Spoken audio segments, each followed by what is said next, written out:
بسم الله الحمد لله والصلاة والسلام على رسول الله أما بعد أعوذ بالله من الشيطان الرجيم بسم الله الرحمن الرحيم وجعلوا بينه وبين الجنة نسبا ولقد علمت الجنة إنهم لمحضرون السلام عليكم ورحمة الله وبركاته জিন জাতি বদনজর জাদু ইত্যাদি বিষয়ে আমাদের অনবদ্য এই কোর্সটিতে আজকে আমরা দ্বিতীয় দার্সে উপনীত হয়েছি। আলহামদুলিল্লাহ, আল্লাহ সুবহানাহু ওয়া তাআলা আমাদেরকে গুরুত্বপূর্ণ এই বিষয়টি, এই কোর্সটিতে অংশ নেওয়ার তৌফিক দিয়েছেন। এজন্য আমরা সবাই আল্লাহর কাছে কৃতজ্ঞতা জ্ঞাপন করছি।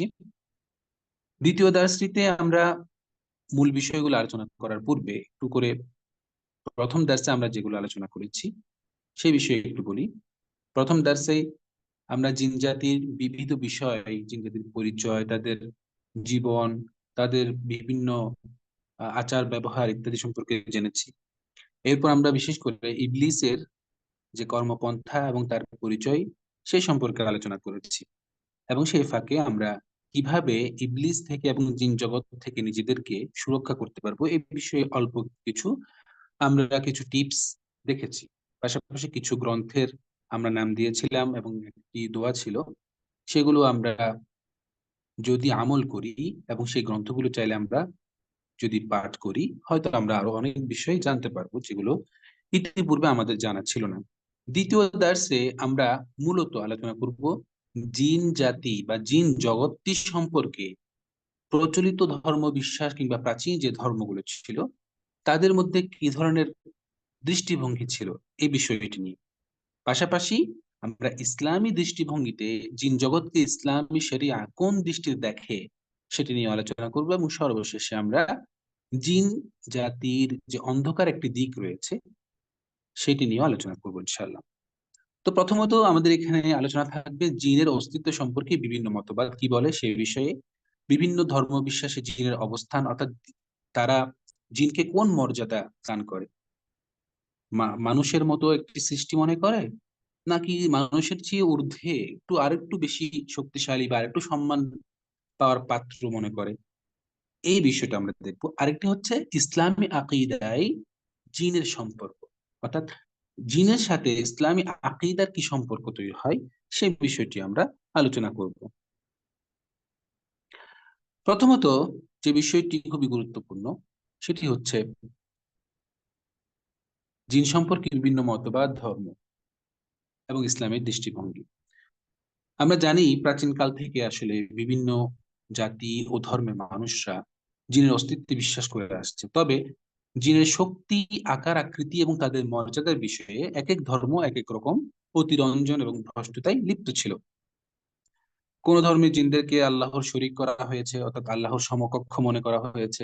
কোন ধর্মের জিনদেরকে আল্লাহর সন্তান বলে ধারণা করা হয়েছে। কোনটাতে আবার জিনদেরকে এই পৃথিবীর সকল শক্তির বাহক এভাবে মনে করা হয়েছে।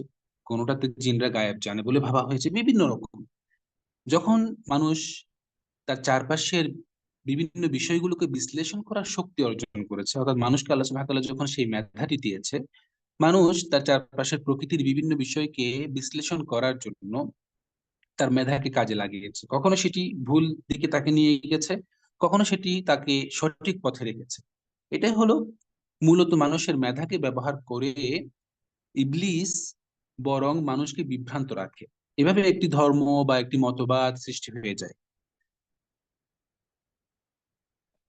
তো আমরা খোঁজ করতে করতে ইতিহাসের এমন একটা আহ পর্যায়ে দেখি যে রোমান সম্রাট অগাস্টাস, যার নামে অগাস্ট মাসের নামটি নামকরণ করা হয়েছে, তো যদি সেটা একটা তাদের দেবতার নাম, তো অগাস্টাসের সময়ে তিনি একটা কাজ করতে চেয়েছিলেন, সেটি হচ্ছে ধর্ম এবং কল্পবিদ্যা এই দুটোকে সংমিশ্রণ করে একটি ধর্মের মধ্যে নতুন একটি ভিউ দেওয়ার চেষ্টা করেছে।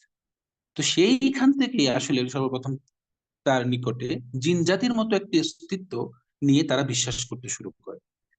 তারা, রোমানরা, জিনদেরকে মানবাত্মা এবং বিভিন্ন স্থানের অভিভাবক হিসেবে মনে করত।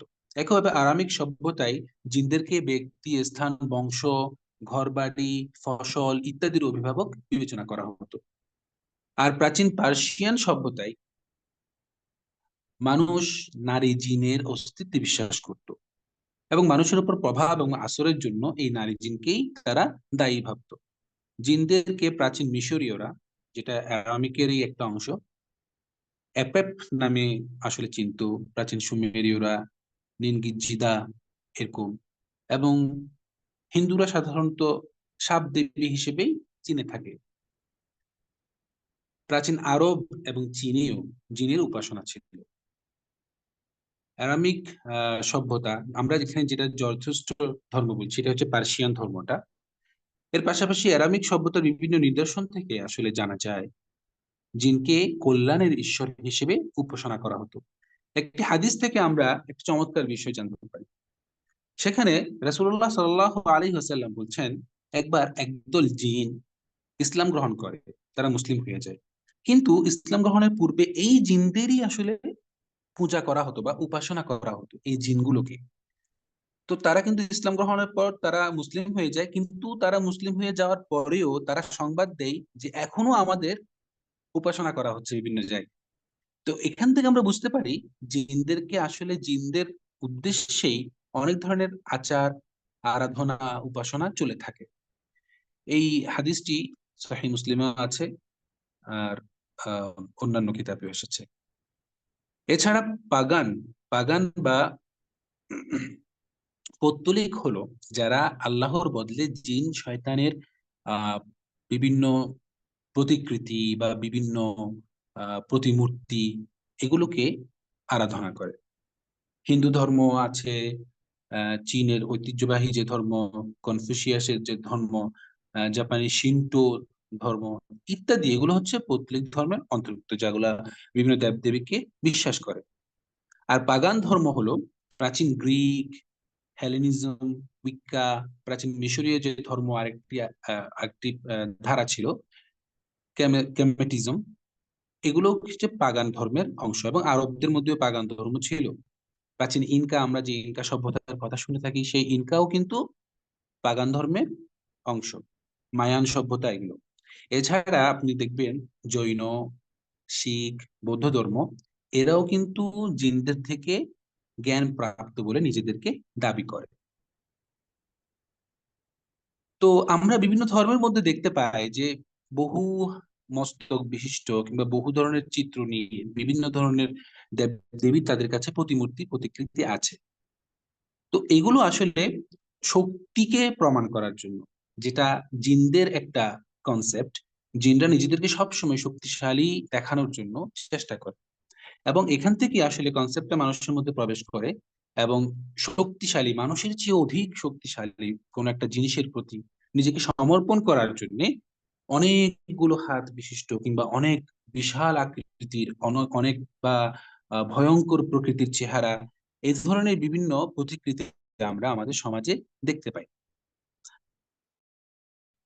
তো এইগুলো বিভিন্ন যে অঙ্গ প্রত্যঙ্গ দেওয়া হয়, এগুলো এই কথা প্রমাণ করার জন্যে যে জিন জাতি বা যাকে তারা উপাসনা করছে বা যাকে তারা নিজেদেরকে সমর্পণ করছে, যাদের সামনে, তারা তাদের চেয়েও, মানুষের চেয়েও অনেক ঊর্ধ্বে শক্তির দিক দিয়ে। তো এই শুধুমাত্র শক্তি না, অনেক সময় সৃজনশীল, অনেক মেধার দিক দিয়েও জিনদেরকে মানুষের উপরে রাখা হয় এবং তাদের আরাধনা করা হয়। যেমন আমরা হিন্দু ধর্মের দিকে যদি দেখি, তখন দেখতে পাই যে আমরা তাদের দেবতা যে কৃষ্ণ, কৃষ্ণ বাঁশি বাজাতো মানব জাতিকে আহ মনোরঞ্জন করার জন্য। এই বাঁশি বাজানোর যে একটা এটাকে স্কিল, এই স্কিলটা, এটা একটা সৃজনশীল বিষয় ছিল, যেটা সাধারণত মানুষ এত সুন্দর করে বাজাতে পারবে না, এই ধরনের একটা বিষয়।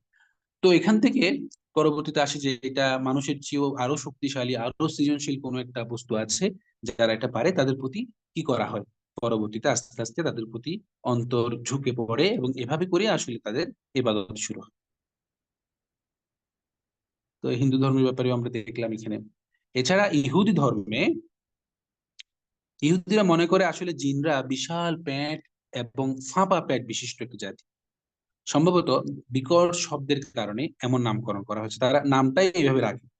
আমরা জিন বলতে, যে ইসলামিক পরিভাষা আছে, জিন বলতে আমাদের যে জিন শব্দটা আমরা ব্যবহার করি, এটার অর্থ হচ্ছে লুকায়িত বা আড়াল হয়ে যাওয়া।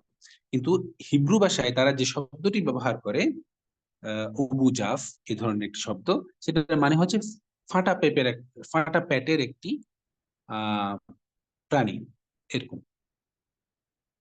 ইহুদিদের বিশ্বাস জিনরা মানুষদেরকে পরিপূর্ণভাবে দখল করতে পারে। যেভাবে আমরা একটা প্রাণীকে পোষ মানাতে পারি, যেভাবে আমরা একটা জঙ্গলে একটা পশুকে এনে আস্তে ধীরে নিজের বশে আনতে পারি, এরকম জিনরাও মানুষদেরকে তাদের বশীভূত করে। তো যখন এরকম করে, যখন কারো উপর জিন সওয়ার হয়, তাকে পাথর মেরে হত্যা করার নিয়ম আছে ইহুদি ধর্মে। আজাজিল, ইবলিস আজাজিল, যে আমরা একটা শব্দ শুনে থাকি আজাজিল, সে আজাজিল শব্দটি আসলে হিব্রু শব্দ। এটাও এই ইহুদিদের কাছ থেকে হিব্রু ভাষা থেকে এসেছে। এছাড়া ইহুদিরা ভালো জিনের অস্তিত্বে কিন্তু বিশ্বাস করে না। তাহলে এখানে যে একটা পার্থক্য আমরা দেখতে পাচ্ছি, সেটি হচ্ছে অন্য যে ধর্মের কথাগুলো আমরা বললাম, এখানে জিনের যে শক্তি, এটার বিবেচনায় তাদের আরাধনা করা হয়। মানে মোটামুটি খারাপ জিন, সব খারাপ জিনদেরও আরাধনা করা হয়, ভালো জিনের আরাধনা করা হয়। কিন্তু ইহুদি ধর্মে তারা বিশ্বাসই করে না জিনের মধ্যে কোনো ভালো কেউ থাকতে পারে। মুসলিম জিন বা আল্লাহকে মানে ভালো জিন, সৎ জিন এরকম থাকতে পারে, এটাই ওরা স্বীকার করে না। ইহুদি ধর্মের কথা হচ্ছে সমস্ত জিন বলতেই খারাপ। ঠিক আছে। এখন খ্রিস্ট ধর্মীয় প্রায় একই ধরনের কনসেপ্ট। সাধারণত খ্রিস্টানরা শয়তানকে ফলেন অ্যাঞ্জেল হিসেবে বিশ্বাস করে। অর্থাৎ শয়তান হলো আসমান থেকে পতিত হওয়া একজন ফেরেশতা। সে প্রথমে ফেরেশতা ছিল, বা সে মূলত ফেরেশতাই, তার পাপের কারণে সে পৃথিবীতে চলে আসতে বাধ্য হয়, এজন্য ফলেন এঞ্জেল হিসেবে তারা বিশ্বাস করে। তারা এই কারণে আবার শয়তানকে লুসিফারও বলে। লুসিফার মানে হচ্ছে সবচেয়ে খারাপদের যে গুরু, সেটা। আর তার অনুচরদেরকে ডেমন বলে। তারা মনে করে সকল জিনই খারাপ, ইহুদিদের মতোই, এবং অশুভ। এরাও ভালো জিনের অস্তিত্বে বিশ্বাস করে না, বরং বাইবেল অনুযায়ী শয়তান ফেরেশতাদের অন্তর্ভুক্ত বলে দাবি করা হয়। যেমনটা আমাদের অনেক মুসলিমরাও এ ধরনের বিশ্বাস করে যে শয়তান যেহেতু ফেরেশতাদের নেতৃত্ব দিয়েছে একটা সময়, সেক্ষেত্রে সেই অনুযায়ী তাহলে বলতে হয় যে শয়তান হয়তো বা ফেরেশতাদের কেউ না। এটা ভুল। তো এটি আসলে খ্রিস্টানদের থেকে অনুপ্রবেশ করা একটি চিন্তাধারা। তো এতদ সত্ত্বেও ইবলিসকে তারা খারাপ মনে করে এবং জিনের মধ্যে কোনো ভালো কেউ নেই, এটা বিশ্বাস করার পরেও আপনারা দেখবেন যে হ্যালোউইন নামের যে অনুষ্ঠানটা খ্রিস্টান জগতে, বিশ্বে যে প্রচলিত আছে, সেই দিন কিন্তু তারা বিভিন্ন অনুষ্ঠানের নামে মূলত খারাপ জিনদের উপলক্ষ করে আনন্দ করে। তো এগুলো হচ্ছে খ্রিস্টানদের বিভিন্ন এই কনসেপ্ট। মোটামুটি প্রাচীন এবং বর্তমান নাস্তিক সম্প্রদায়, প্রাচীন দার্শনিক এবং ইসলামী ধারার দুইটি গোত্র, মুতাজিলা এবং জাহামিয়া, এরা কিন্তু জিনের অস্তিত্বে অবিশ্বাস করে। জিন বলে কিছু আছে, এটাও তারা মানতে রাজি না। প্রথম কথা হচ্ছে এটা। দ্বিতীয় কথা হচ্ছে, যদি কেউ মেনেও থাকে, কনসেপ্টটাকে যদি মেনেও থাকে, তারা কি করে, এটাকে একটু করে ব্যাখ্যা করে যে এটা কোনো প্রাণী না, বরং পৃথিবীতে যে ভালো কাজগুলো হয়, এগুলো হচ্ছে ভালো শক্তি, যেটাকে জিন বলা হচ্ছে। আর পৃথিবীতে খারাপ কাজগুলো হয়, আফওয়ান, খারাপ কাজ যেগুলো হয় পৃথিবীতে, এগুলোকে জিন হিসেবে তারা অভিহিত করে। আর ভালো কাজ যেগুলো হয় পৃথিবীতে, এগুলোকে ফেরেশতা হিসেবে অভিহিত করে। এই হলো তাদের ব্যাপারটা। তো বর্তমানে যেমন বিজ্ঞান আছে, বিজ্ঞানও কিন্তু জিনের অস্তিত্বকে স্বীকার করে না। অথচ বিজ্ঞান ডার্ক ম্যাটার বলেন বা ব্ল্যাক হোল বলেন, এগুলোতে বিশ্বাস করে, যা মহাবিশ্বের সবচেয়ে অদৃশ্য বস্তু সমূহের অংশ। তাছাড়া অধিকাংশ বিজ্ঞানীরা এলিয়েনে সরাসরি বিশ্বাস না করলেও এলিয়েন নিয়ে গবেষণা করে। হলিউড থেকে নিয়ে বিভিন্ন প্ল্যাটফর্মে এলিয়েন নিয়ে বিস্তর গবেষণা, মুভি তৈরি হয়। তো বলাই বাহুল্য যে হলিউডের পেছনে জায়ান্ট ইনভেস্টররা সাধারণত একযোগেই কোনো একটা প্রজেক্টে তখনই মনোযোগ দেয় যখন সেটা নিয়ে বৃহৎ গোষ্ঠীর কোনো এজেন্ডা থাকে। একযোগে দেখা যাবে যে একই কনসেপ্টের উপর অনেকগুলো মুভি হচ্ছে, যেমন জম্বি বা এই ধরনের বিভিন্ন যে কনসেপ্ট গুলো নতুন নতুন আসছে, বা সাইফাই বা সায়েন্স ফিকশন, এই ধরনের একই রকম আরেকটা প্যাটার্ন হচ্ছে এলিয়েন। তো তারা কিন্তু বিজ্ঞান বা বিজ্ঞানবাদীরা এলিয়েনকে কোনো না কোনো ভাবে আসলে প্রমাণ বা মানুষের কাছে অস্তিত্বশীল বোঝাতে চায়। একইভাবে ইউএফও টাইপের অনেক ধরনের বিষয় তারা আসলে তৈরি করে। তো এইগুলো করে এজেন্ডা আছে বলে। বিজ্ঞান একসময় আসলে মানুষের মনের অস্তিত্ব বিশ্বাস করতো না। মানুষের যে মন আছে, এই মন জিনিসটা কি এটা বিশ্বাস করতো না। পরবর্তীতে মানব মনের অস্তিত্বকে স্বীকৃতি দিয়ে সাইকোলজি নামের একটি শাখার সূচনা করেছে বিজ্ঞান। তো যদিও সাইকোলজি বিজ্ঞানের মূল অংশে অন্তর্ভুক্ত বলে স্বীকার করতে অনেকেই নারাজ, একইভাবে বিজ্ঞানেও প্রযুক্তির আমরা বর্তমানে দেখি নানান অদৃশ্য তরঙ্গকে ব্যবহার করে উত্তরোত্তর উন্নতি ঘটালেও অদৃশ্য জিন জগৎকে কিন্তু তারা স্বীকার করছে না। তো যাই হোক, আমাদের মূল কথা হলো প্রাচীন কাল থেকে মানুষ কিন্তু আসলে বিভিন্ন ভাবে জিনের অস্তিত্বে স্বীকার করে আসছে। সেটা কিন্তু বিকৃতির সাথে হোক, কেউ কেউ বিকৃতি করেছে, অতিরঞ্জন করেছে, জিনকে একেবারে ষষ্ঠার পর্যায়ে নিয়ে গেছে। আবার কেউ কেউ জিনকে একেবারে খারাপ ছাড়া আর কিছুই ভাবতে রাজি না। আবার কেউ কেউ দেখা গেছে জিনের অস্তিত্বে মোটামুটি বিশ্বাস করলে সেটাকে ব্যাখ্যা করেছে। মোটামুটি জিনের অস্তিত্ব যেটা, এটা সত্য, এটা হচ্ছে মূল কথা। বিজ্ঞান সেটাকে অস্বীকার করলেও বাস্তবতা হলো মানুষ তার জীবনে কোনো না কোনো সময় এ ধরনের প্যারানর্মাল বিষয়ের কিন্তু অনুভব করে। ঠিক আছে? তো এখান থেকে আমরা বুঝতে পারি যে আসলে জিন সত্য। এখন কথা হলো, আমরা যে ইসলামী আকিদাতে জিন সম্পর্ক কি ধরনের হবে? ঠিক আছে, প্রথম বিষয় হচ্ছে এখানে সরাসরি ইসলামের আকিদা, আমাদের ধর্ম বিশ্বাসের সাথে জিনের আসলে সরাসরি কোনো সংযুক্তিত নেই। বরং আমরা জিনের অস্তিত্ব বিশ্বাস করি এই কারণে যে এটা কোরআনের মধ্যে আল্লাহ সুবহানাহু ওয়া তাআলা তাদের সম্পর্কে কথা বলেছেন। কোরআনে আল্লাহ সুবহানাহু ওয়া তাআলা তাদের সম্পর্কে আমাদেরকে জানিয়েছেন, তাদের নামে একটি আলাদা সূরা পর্যন্ত আছে। এজন্য কেউ যদি জিনের অস্তিত্ব অস্বীকার করে, সে আসলে কোরআনের অনেকগুলো আয়াতকে অস্বীকার করবে। কেউ যদি জিনের অস্তিত্বকে আহ ব্যাখ্যা করে ভিন্ন খাতে প্রবাহিত করতে চায়, সেই জন্য কোরআনকেই বিকৃত করে। এই জন্য জিনের অস্তিত্ব আমাদের এই কারণেই বিশ্বাস করতে হয়, ইসলামিক কনসেপ্টের দিক দিয়ে, থিওলজির দিক দিয়ে। কারণ হচ্ছে এটা আমাদের কোরআনের অংশ, এবং কোরআন শুধুমাত্র মানব জাতির জন্য নাজিল হয়েছে তা না, কোরআন এটি জিনদের উদ্দেশ্যেও নাজিল হয়েছে। এজন্য আপনি কোরআনের অনেক অনেক আয়াত আছে যেগুলো আপনি সাধারণভাবে চিন্তা করলে দেখবেন যে কেমন যেন একটু অদ্ভুত লাগবে আপনার কাছে। ফর এক্সাম্পল, আল্লাহ সুবহানাহু ওয়া তাআলা সূরা কাফের মধ্যে বলছেন, আল্লাহ এই আসমান এবং জমিনকে সৃষ্টি করেছেন, কিন্তু তাতে তিনি একটু ক্লান্ত হননি। এখন আমরা যখন মানুষরা এই আয়াতটা পড়ি, তখন আমাদের একটা হয়তো মানুষের মধ্যে চিন্তা আসে যে স্রষ্টা আল্লাহ সুবহানাহু ওয়া তাআলা তিনি মহান, তিনি শক্তিশালী, তিনি আসমান এবং জমিন সৃষ্টি করেছেন, তিনি ক্লান্ত হবেন না, এটা তো স্বাভাবিক, এটা আলাদা করে বলার কি আছে? কিন্তু এই কথাটা আল্লাহ সুবহানাহু ওয়া তাআলা আসলে বলেছেন দুটো গোত্রকে উল্লেখ করে। একটা হচ্ছে জিনদেরকে উল্লেখ করে, আর একটা হচ্ছে ইহুদিদেরকে উল্লেখ করে। জিনদের কেন উল্লেখ করেছে? জিনরা নিজেদেরকে মনে করে তারা সর্বে সর্বা, তারা এই পৃথিবীর অনেক বড় বড় কাজ তারা করে ফেলেছে, মোটেও ক্লান্ত হয় না। তো তাদের মধ্যে অনেকেই একসময় এটা দাবি করে ফেলেছিল যে আল্লাহ সুবহানাহু ওয়া তাআলা এই যে মহাবিশ্ব সৃষ্টি করলেন, তিনি এরপরে হয়তো ক্লান্ত হয়ে এখন আরশে বসে আছেন। এ ধরনের একটা চিন্তা, এ ধরনের একটা কথা জিনদের মধ্যে প্রচলিত ছিল। তাদের ওই কথার জবাবে আল্লাহ সুবহানাহু ওয়া তাআলা এই আয়াতে তাদেরকে উদ্দেশ্য করে এই কথাগুলো বলেছেন। এছাড়া আমরা আরো অনেক দেখি যে কোরআনের আসলে 95% বিধানগুলো জিনদের সাথে সম্পৃক্ত, জিনদের উপরেও বর্তায়। শুধুমাত্র ওই সকল আয়াতগুলো যেখানে আমরা দেখি ইয়া আইয়ুহান নাস, হে মানব জাতি, এভাবে করে আল্লাহ সুবহানাহু ওয়া তাআলা সম্বোধন করছেন। ইয়া বানি আদম, হে বনি আদম। ইয়া আইয়ুহাল ইনসান, হে মানুষ। এভাবে করে আল্লাহ সুবহানাহু ওয়া তাআলা যখন সম্বোধন করেন, তখন আমরা বুঝে নিই যে এটা শুধুমাত্র মানুষের জন্যই সীমাবদ্ধ। এর বাইরে অন্যান্য যে আয়াতগুলো আছে, এগুলোর বিধিবিধান কিন্তু জিনদের জন্যও বর্তায়।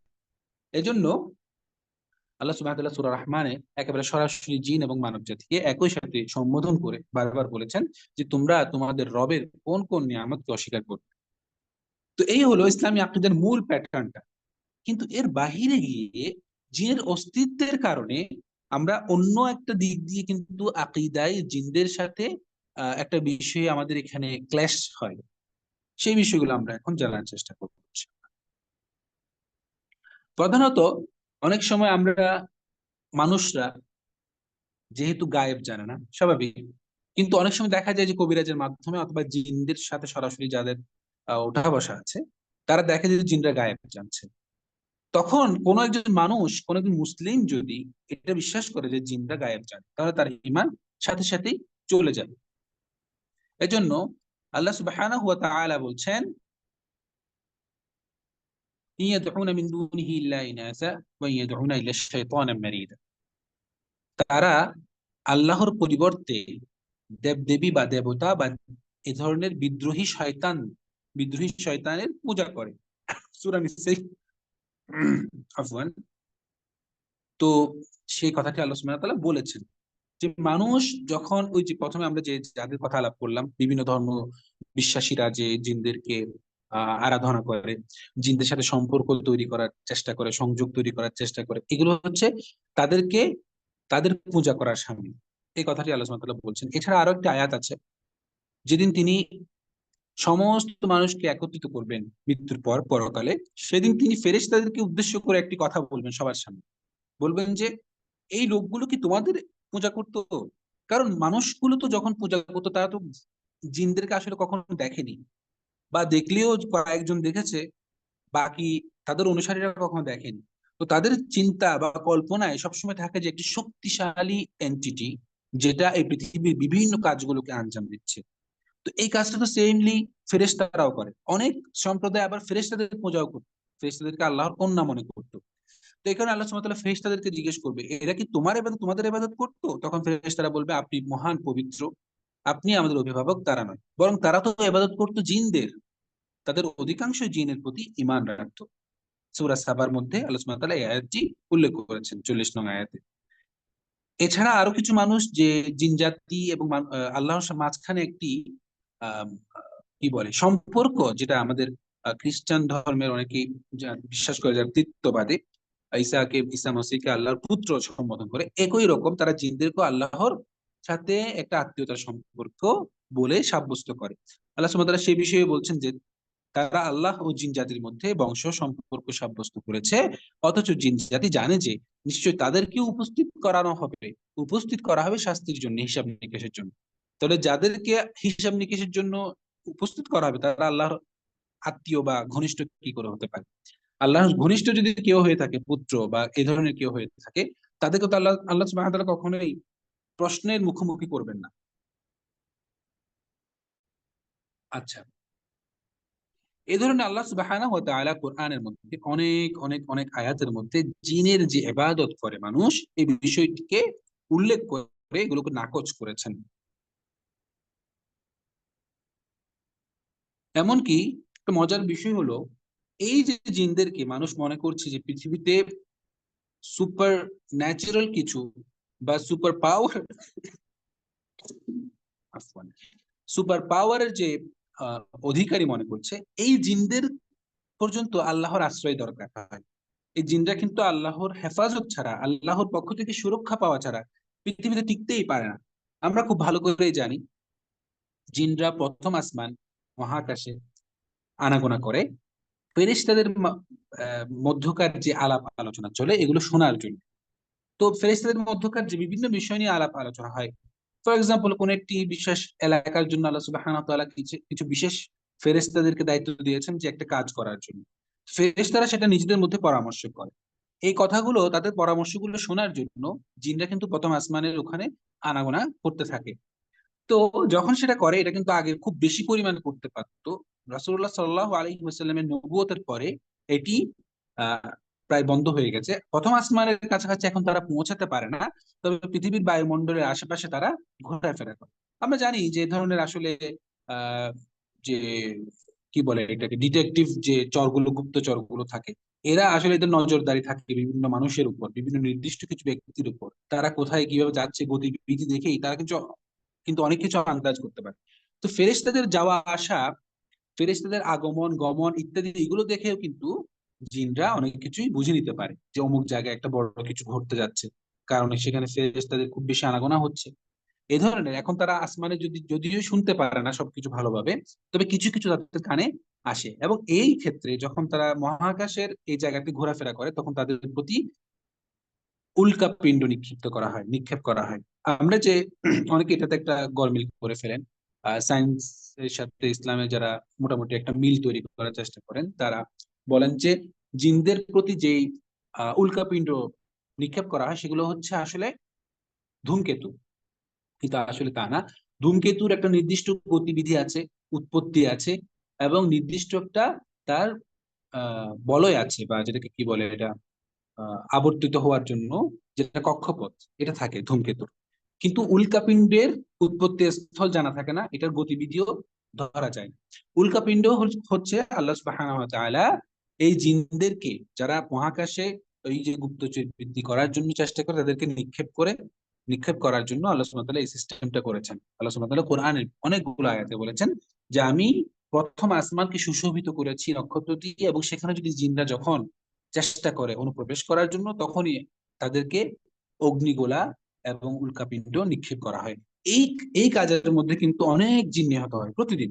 আমরা অনেক সময় শুটিং স্টার দেখি, এটাকে আমরা শুটিং স্টার বলি বা ফলিং স্টার বলি। অনেক সময় দেখি যে একটা তারা খুব দ্রুত ছুটে গেল, এগুলো হচ্ছে সেই উল্কাপিণ্ড গুলো, যেগুলো আসলে জিনদের উদ্দেশ্যে লক্ষ্য করে ছোড়া হয়।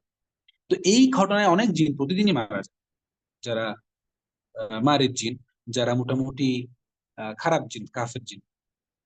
তো এইভাবে কিন্তু জিনরা মোটামুটি একটু একটু খবর পাওয়ার চেষ্টা করে, পুরোপুরি গায়েবের খবর তারা জানে তা কিন্তু না। এর উপরে তারা তো প্রচন্ড মিথ্যাবাদী। এর উপরে তারা আরো কিছু রং চং মাখিয়ে ঘটনাকে খুব ভালোভাবে মিশিয়ে গণকদের কাছে, কবিরাজদের কাছে জানিয়ে রাখে। এবার কবিরাজরা সেই বিষয়ের উপর ভিত্তি করে মানুষদেরকে বলে। এই হলো গিয়ে মোটামুটি তাদের যে গায়েব জানার, যদি আমরা যে বিষয়টা মনে করে থাকি সেটা। এর বাহিরে সাধারণত যে কাজটা হয়, আমরা এখন বর্তমান যেহেতু ইন্টারকন্টিনেন্টাল একটা যুগে আছি, আমরা এক এক এক মহাদেশ থেকে আরেক মহাদেশে মুহূর্তেই যোগাযোগ করতে পারি। এই প্রযুক্তিগুলো জিনদের জন্য নর্মাল। এগুলো আমাদের যেমন প্রযুক্তির ব্যবহার করে এগুলো করতে হয়, জিনদেরকে তা করতে হয় না। জিনরা স্বাভাবিকভাবেই এগুলো পারে। তো একজন কবিরাজের কাছে আপনি যখন গেলেন যে আপনার বিষয়ে জানার জন্য, তখন আপনার সাথে থাকা যে একটা কারিন জিন আছে, কারিন জিনটার সাথে ওই কবিরাজের যে পোষা জিনগুলো আছে, তারা কানেক্ট করে, তারা যোগাযোগ স্থাপন করে। তারা আপনার ইদানিং কালের বিভিন্ন যে আলাপ আলোচনা, আপনি বন্ধুর সাথে আলাপ করেছেন, আপনি মা বাবার পরিবারের সাথে আলাপ করেছেন, আপনার ভবিষ্যৎ পরিকল্পনা নিয়ে আপনি লিখেছেন, কোথাও কথা বলেছেন, এই বিষয়গুলো আপনার কারেন্ট জিন জানে। সে তখন ওই কবিরাজ জিনকে মুহূর্তের মধ্যে এগুলো সাপ্লাই করে। তারপর আপনাকে কবিরাজ এসে বলে যে আপনি তো 2-1 সপ্তাহের মধ্যে ঢাকা যাবে। তখন আপনি অবাক হয়ে গেলেন, কি ব্যাপার, এই কবিরাজ তো গায়েব জানে। সে কিন্তু আসলে জেনেছে আপনার কারেন্ট জিন থেকে, কারণ আপনি আপনার বাবাকে বলেছেন যে আগামী সপ্তাহের দিকে আমি ঢাকা যাবো জব ইন্টারভিউ দেওয়ার জন্য। তো এইভাবে কিন্তু আমরা মনে করি যে আসলে গায়েব জান। এই যে একটা মাঝখানে গ্যাপিং এর কারণে জিনরা আমার জিন আরেকজনের জিনের সাথে কানেক্ট করে যে খবরটা পাচার করলো, এই গ্যাপটা আমি জানি না। এজন্য আমি মনে করছি তারা আসলে গায়েব জান। ফর এক্সাম্পল, বর্তমান আমাদের গুলো বোঝা খুবই সহজ। সোশ্যাল মিডিয়ার যুগে এখন বর্তমানে আপনি মোবাইলে কোথাও কারোর সাথে আলাপ করার ক্ষেত্রে বলেছেন যে আমার কিছু আসলে এই, সিলেটে সাতকরা দরকার, সাতকরা দিয়ে একটু বাসায় তরকারি রান্না কর। এই যে সাতকরার কথা আপনি বললেন কাউকে, ফেসবুক অটোমেটিক জেনে গেছে গুগলের এখান থেকে তথ্যগুলো নিয়ে।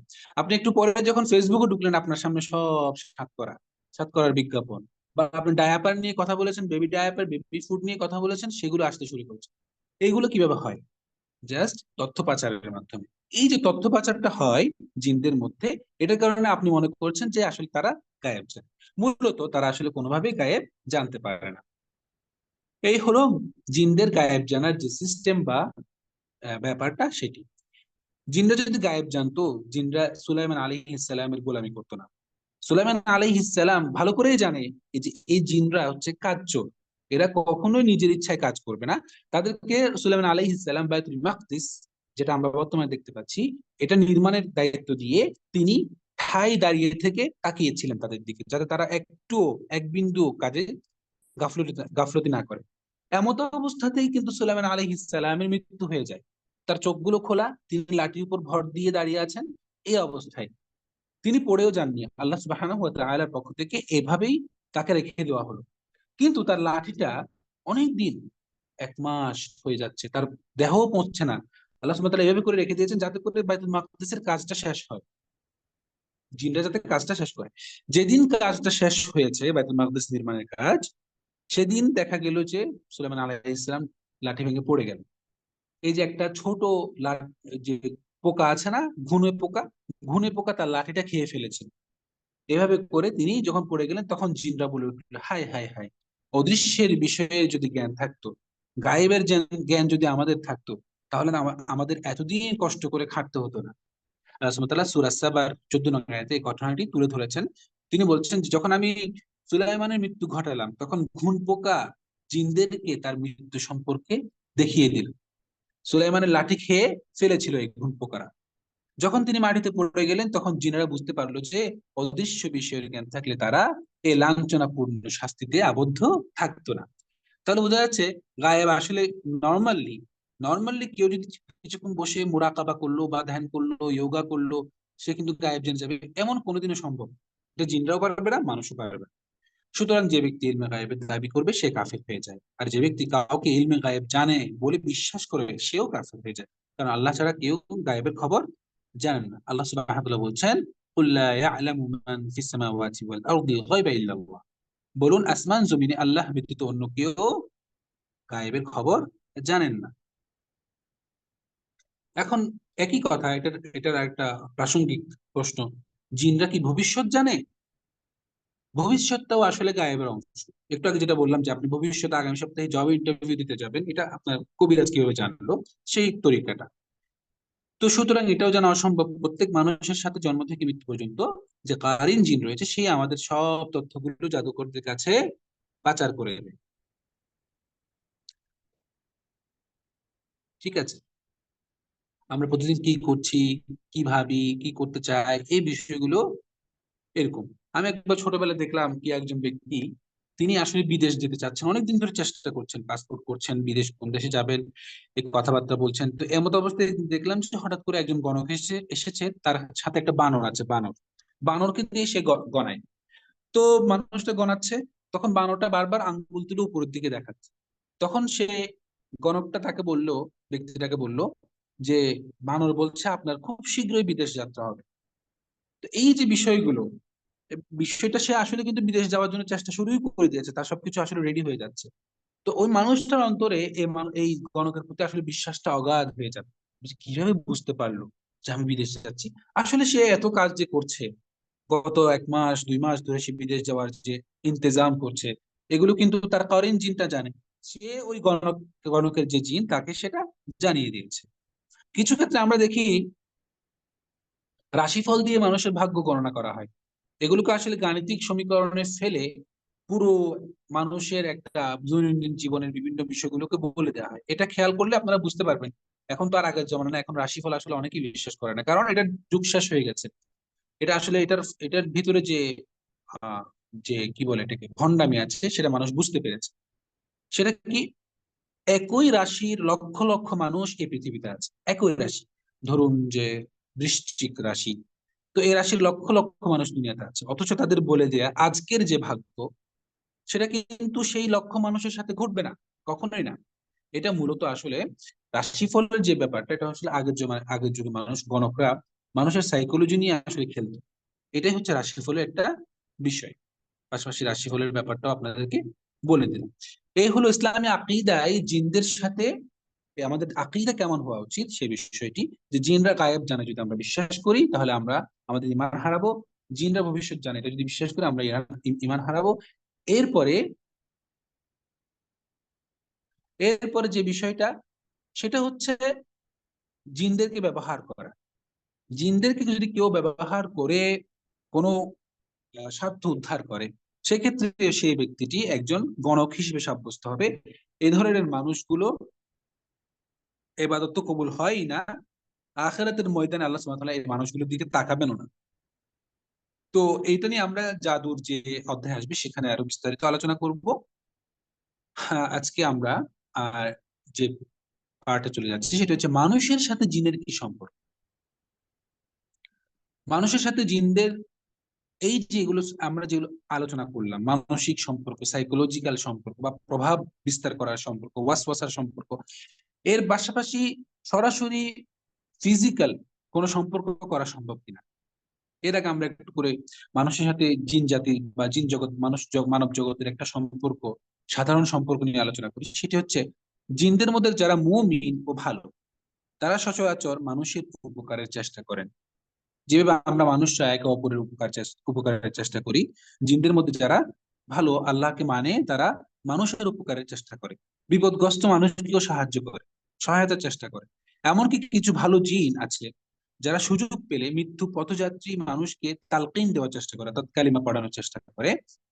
যেমনটা খারাপ এবং কাফির জিনরা মানুষের ক্ষতি করার চেষ্টা করে, তাদেরকে বিপদে ফেলার চেষ্টা করে, মৃত্যু পথযাত্রীকে গুমরাহ করার, একেবারে কুফরির সাথে দুনিয়া থেকে বিদায় নেওয়ার জন্য চেষ্টা করে। এরকম একইভাবে ভালো জিনরাও চেষ্টা করে, তবে তাদের সংখ্যা খুবই নগণ্য, অতি তারা সংখ্যালঘু, এবং তাদের কার্যপরিধি বা আওতা খুবই ছোট। মূলত দুনিয়ার নিয়ম হলো খারাপদের সাথে খারাপের সম্পর্ক, ভালোর সাথে ভালোর সম্পর্ক। পাশাপাশি খারাপরা ভালোদেরও ক্ষতি করে, কিন্তু ভালোরা খারাপদের ক্ষতি করতে পারে না। এ কারণে জিনদেরকে আল্লাহ যেমন এক ধরনের বিশেষ শক্তি দিয়েছেন, পাশাপাশি মানুষকেও তিনি সেই অপশক্তি থেকে বাঁচার একটা শক্তি দিয়েছেন। মজার ব্যাপার হলো, জিনরা মানুষের নফসকে যেমন অসুস্থ করতে পারে, শারীরিক ভাবেও অসুস্থ করতে পারে। এ কারণে মানুষকে এই উভয় প্রকার আক্রমণ থেকে বাঁচতে দৃশ্যমান আমল যেমন প্রয়োজন, একইভাবে আধ্যাত্মিক উন্নতি এবং আমল দরকার। তো এখানে মানুষের সাথে জিনদের কি দৈহিক মিলন সম্ভব, এ বিষয়ে অনেক মানুষ, অনেক ওলামারা ইখতিলাফ করেছেন। বিশেষত আল্লামা সুয়ুতি, ইবনে তাইমিয়া, ইবনে কাইয়িম রাহিমাহুল্লাহ, তারা তারা বলছেন যে সম্ভব। তারা সূরা আর রহমানের বিভিন্ন আয়াতের প্রেক্ষিতে বলেন যে আসলে এটা ইম্পসিবল না, পসিবল, তবে এটা করা উচিত না, কখনোই এটা করা উচিত না, এটা বলে। এটা আসলে মূলত কঠিন একটি কাজ, বিশেষত মুসলিমের সাথে জিনরা এটা করতে পারে না। কারণ মুসলিমের অন্তর তো আল্লাহ সুবহানাহু ওয়া তাআলার একেবারে ন্যূনতম ঈমান হলেও আছে।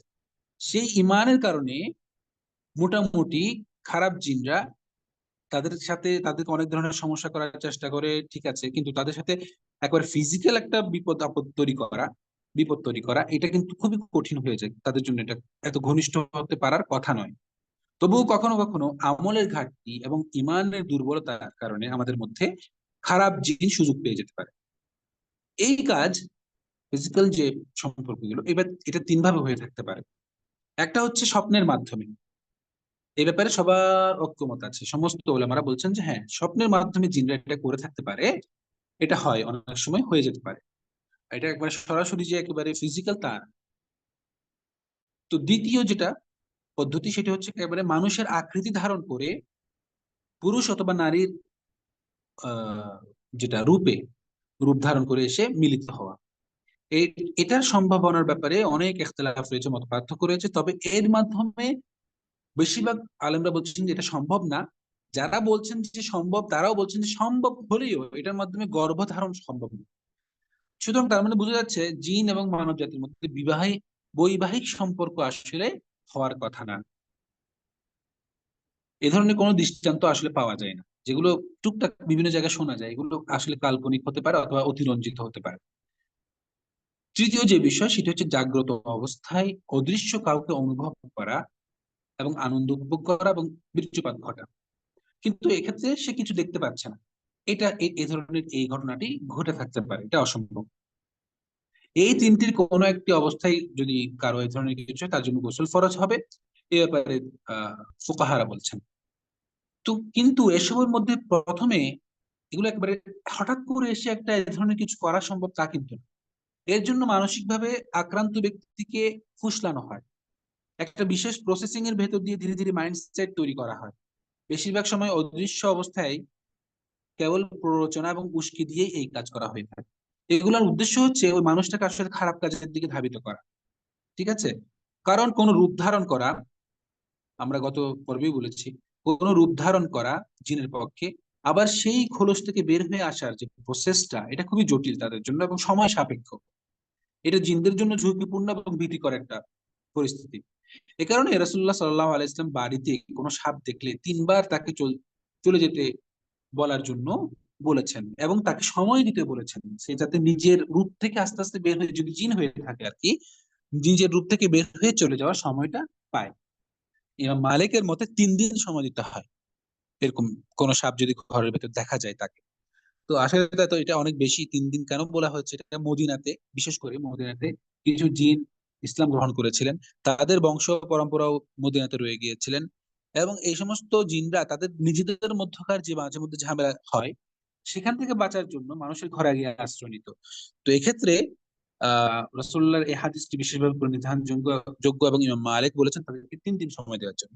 এর বাইরে অন্যান্য জায়গাতে, অন্যান্য পৃথিবীর অন্যান্য অংশে এই ধরনের ঘর বাড়িতে যে সমস্ত সাপগুলোকে দেখা যায় তাদেরকে 3 বার বা কিছুক্ষণ সময়, 5 মিনিট 10 মিনিট এরকম একটা সময় দেওয়া উচিত।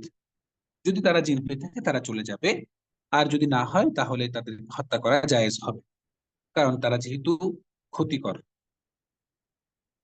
তো এখানে আরেকটা বিষয় যেটা গুরুত্বপূর্ণ সেটা হচ্ছে, আমরা সাধারণত পরিবার বা ঘর বা সংসার বলতে মনে করি আমাদের চারপাশে যে 4টা দেয়াল আছে, ঘরটা বাড়িটা তুলি, যে ইস্পাতের বা যে স্থাপত্যের যে ঘর সেইটিকে আমরা ঘর মনে করি।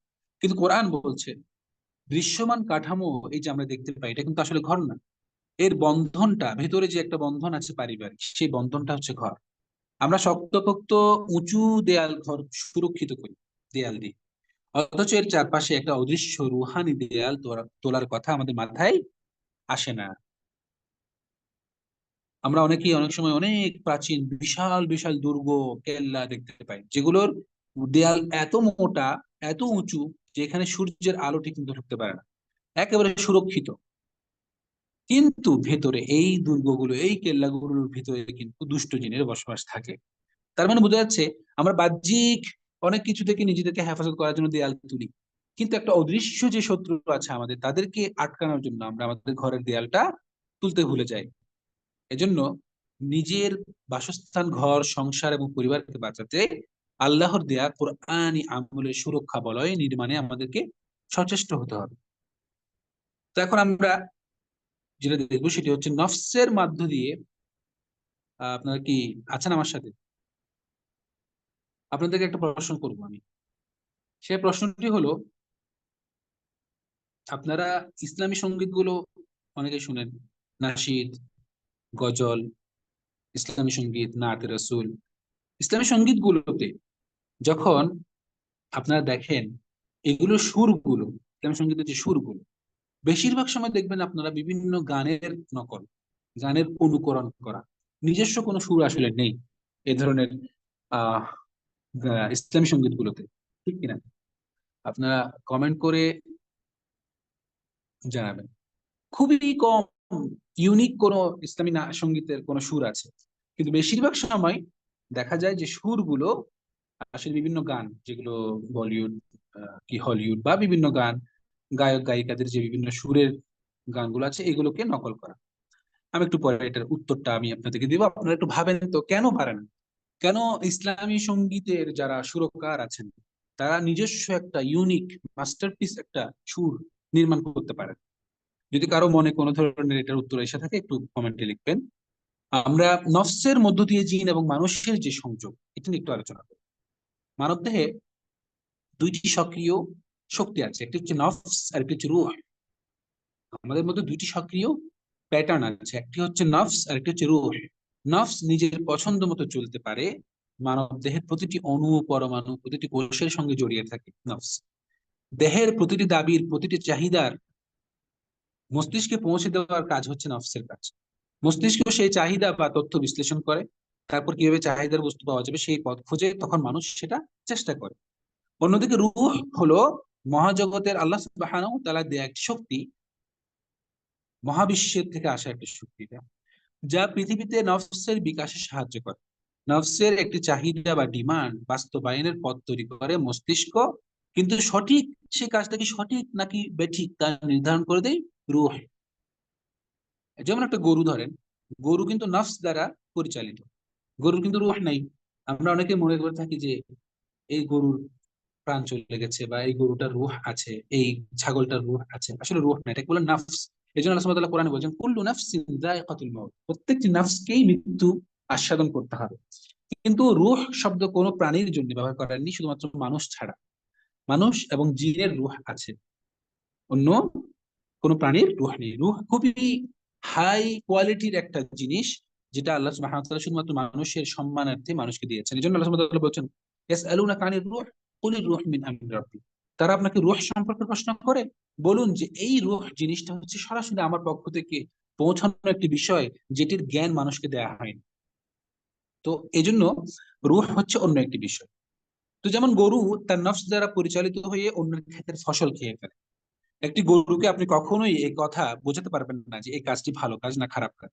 এই জমির এই জমির ঘাস ঘাস খাওয়া ভালো আর অন্যের জমির ঘাস খাওয়া ভালো না, এই তথ্য কোনোভাবে গরুকে আপনি বোঝাতে পারবেন না, কারণ সেটা বোঝার জন্য শক্তি বা রূহ তার নেই, কোনো প্রাণীরই নেই, শুধু মানুষকে আল্লাহ সুবহানাহু ওয়া তাআলা দিয়েছেন। এই জন্য আমরা দেখি যে করোনা ভাইরাস কখনোই ভালো মানুষের ফুসফুস খারাপ মানুষের ফুসফুস, মুসলমানের ফুসফুস কাফেরের ফুসফুস আলাদা করতে পারবে না। সে নির্ধারিত দূরত্বের মধ্যে সমস্ত ফুসফুসকে আক্রান্ত করেছে, কারণ করোনা ভাইরাসের মধ্যে নফস আছে, রূহ নেই, ভালো খারাপ বোঝার ক্ষমতা তার মধ্যে নেই। এই নফসের মধ্যেই একটা প্রাণীর বুদ্ধিমত্তা আছে। এখানেই জিন, যারা খারাপ জিন রয়েছে তারা ইনফ্লুয়েন্স করে, এখানেই প্রভাব বিস্তার করে। এই জন্য নফসের মধ্যে তিনটা পার্ট থাকে। একটা পার্ট হচ্ছে নফস, যেটা নিজে নিজেই সক্রিয়। আর একটা নফসের আরেকটা অংশ মানুষের, আমাদের আমাদের নিয়ন্ত্রণে থাকে আরেকটা পার্ট, সেটা কখনো যদি আমরা আল্লাহর কাছে সোপর্দ করি সেটা আল্লাহর নিয়ন্ত্রণে থাকে, আর যদি আমরা কোনো আল্লাহ ব্যতিরেকে কোনো শয়তানের কাছে সোপর্দ করি সেটা শয়তানের নিয়ন্ত্রণে চলে যায়। এভাবে শয়তান চেষ্টা করে ওই অংশটার নিয়ন্ত্রণ নেওয়ার জন্য, তখন সেখানে ইনফ্লুয়েন্স করে, সেখানে সে প্রভাব বিস্তার করে মানুষের নফসের মধ্যে। এই সমস্ত জিনরা কোনো তথ্য দিলে তখন সেটা মানুষের কাছে মনে হয় আমার মনে হচ্ছে এমন, আমার মনে হচ্ছে তেমন, এই ধরনের একটা যে চিন্তা আসে, এগুলো অনেক ক্ষেত্রেই জিনদের দেয়া তথ্য। সে বিভিন্ন রকম চিন্তা থেকে বিভিন্ন রকম কাজ এভাবে করে আমাদের মধ্যে পুশ আপ করে। কখনো সেই কাজটা ভালো হতে পারে, কখনো বা খারাপও হতে পারে। যে ব্যক্তি, আল্লাহ সুবহানাহু ওয়া তাআলা বলছেন, যে ব্যক্তি আল্লাহ সুবহানাহু ওয়া তাআলা স্মরণ থেকে বিমুখ থাকে, আমি তার জন্য শয়তানকে নিয়োজিত রাখি, তখন সে তার সঙ্গী হয়। আর অবশ্যই তারা নিশ্চিতভাবে তাকে সুপথ থেকে সরিয়ে রাখে। অথচ এই ব্যক্তিরা, এই মানুষগুলো তখন মনে করে যে তারা সঠিক পথে আছে। আমরা সূরা নাসের মধ্যে জানি আল্লাযী ইউওয়াসউিসু ফি সুদুরিন নাস মিনাল জিন্নাতি ওয়ান নাস। মানুষ এবং জিনের মধ্যে থেকে যারা খান্নাস আছে, তারা ভালো মানুষদের অন্তরের মধ্যে ওয়াসওয়াসা ঢালেন এভাবে করে। মূলত এটা হলো মানুষের উপর শয়তান বা জিনের প্রভাব বিস্তার বা যোগাযোগের পথ। তবে এই যোগাযোগ স্থাপিত হয় মানুষের অজ্ঞতা অন্ধত্বের সুযোগ। এজন্য একজন আলেম আলেমের সাথে কিন্তু শয়তান পেরে ওঠে না। একজন আবেদ যে শুধুমাত্র ইবাদত করে, তাকে কিন্তু শয়তান যে কোনো ভাবে খপ্পরে ফেলতে পারে। মানুষের নফসে জিন শয়তান বাজে কাজের চিন্তা প্রবেশ করে এবং তাকে পরিচালিত করার চেষ্টা করে। এটাই হলো মানুষের উপর শয়তান জিনের প্রাধান্যের দিকটি।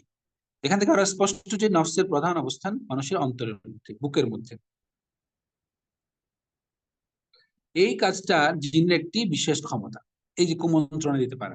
এই কুমন্ত্রণা পেয়ে মানুষের নফস উত্তেজিত হয় এবং একের পর এক ভুল কাজ খারাপ কাজ করতে থাকে, ভালো কাজের মতো খারাপ চরম ক্ষতিকর কাজে নিজেকে নিয়োগ করে। হ্যাঁ, যার পরিণতি সে নিজেও ভোগ করবে।